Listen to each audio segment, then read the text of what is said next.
side of the desk, of course, and similarly horrified this morning. Florence Villeminot. Hi, Hala. Take us to the international press. Of course, the big story this morning is, of course, that nuclear test by North Korea. Oh, that's right. As you can imagine, South Korea is paying very close attention to what's happening in the north. Let's take a look at the Korea Times that takes a look at this.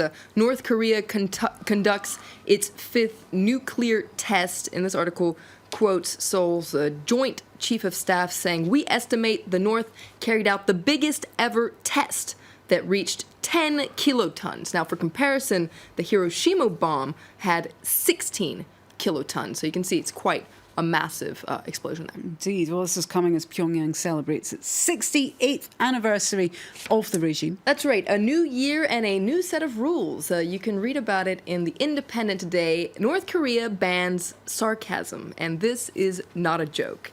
North Korea has forbidden people from making sarcastic comments about Kim Jong-un or his totalitarian regime in their everyday conversations. Apparently, Kim Jong-un can't take a joke.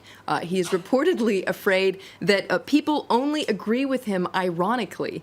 So North Korean party officials have been organizing mass meetings across the country to warn citizens that criticizing the state in a sarcastic way is now illegal. For instance, supposedly a popular thing to say was, "This is all America's fault."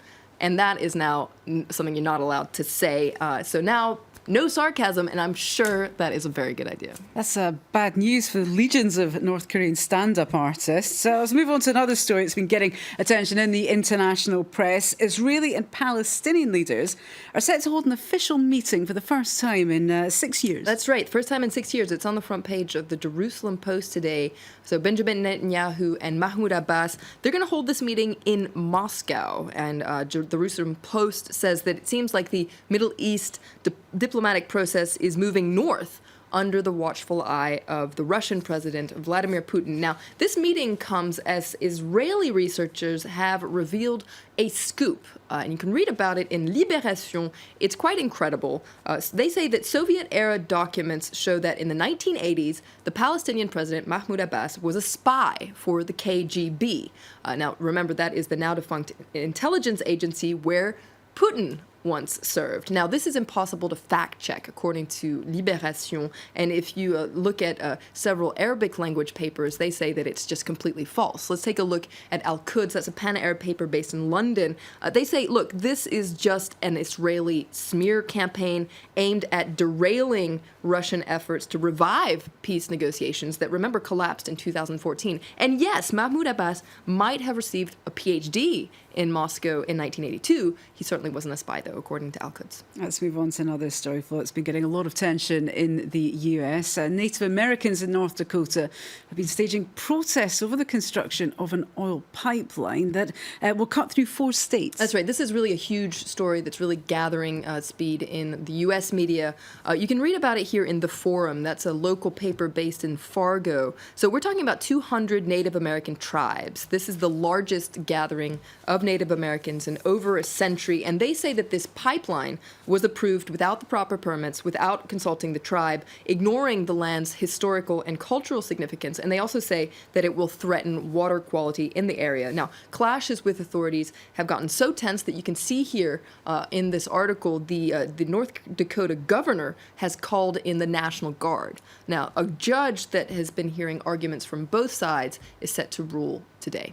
Well, the US President Barack Obama sent a letter to opponents of that pipeline, but it's not what they wanted to hear, is it? That's right. They were very disappointed by this letter, and you can read about that more in the Bismarck Tribune. That's another paper from North Dakota. Just a quote from this letter. It says, when it comes to protecting our planet, we have a responsibility to make smart, forward-thinking decisions that put our children's future first. But we cannot complete the transition to clean energy overnight. We need to continue to rely on fossil fuels. So a lot of people that were opposed to the pipeline are very disappointed by this letter from Obama. Obama, who has always said that he is very much in favor of transitioning to more cleaner kinds of energy. Now, there's a very interesting article in Quartz as well today, the online publication I really recommend, that points out that this has to do with a lot more than just a pipeline. You can see here they're saying that this Native American fight to stop an oil pipeline line is a morally embarrassing reminder of America's founding. Let's end with something completely different. This is the world's first international beauty pageant judged by machines. That's right. You can read about this in The Guardian. Sounds pretty incredible. This is Beauty AI. It was supposed to use artificial intelligence supported by complex algorithms to identify the most attractive contestants using very objective things like facial symmetry, etc. Now, some 6,000 people from more than 100 countries submitted photos, but when the results came in, it was quite glaring that there was one thing in common with the winners, and if this is going to scroll down and you can see them, you'll see that the robots did not like people with dark skin. Out of the 44 winners, they're coming, there they are. Out of the 44 winners, nearly all of them were white, a handful were Asian, and only one had dark skin. Now, this is not the first time that artificial intelligence has gone rogue. Remember, in March, Microsoft released a millennial chat box named Tay that quickly began using racial language on Twitter. So I think it's a good thing that robots don't rule the world quite It became a bit of a Nazi, didn't it? I remember that. Gosh, these robots don't sound very nice, do they? Thanks for that.